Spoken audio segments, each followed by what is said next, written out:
প্রিয় ভাই বোনরা আমার কেমন আছেন? আশা করি সবাই আল্লাহর রহমতে ভালো আছেন। চলে আসলাম দেশি মুরগির রান্না করব সেই রেসিপি। তাও আবার ডিম পাড়া মুরগি। দেশি মুরগির স্বাদই আলাদা, তাই না?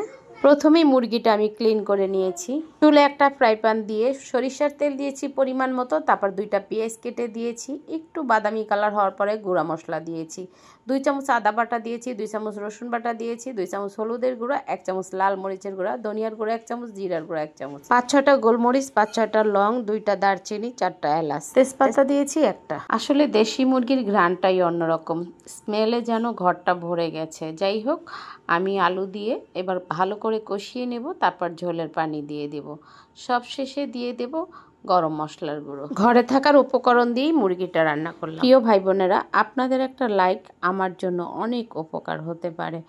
রেসিপিটা ভালো লাগলে অবশ্যই একটা ছোট করে কমেন্ট করবেন কেমন হয়েছে। আজকে এ পর্যন্তই, আল্লাহ হাফেজ।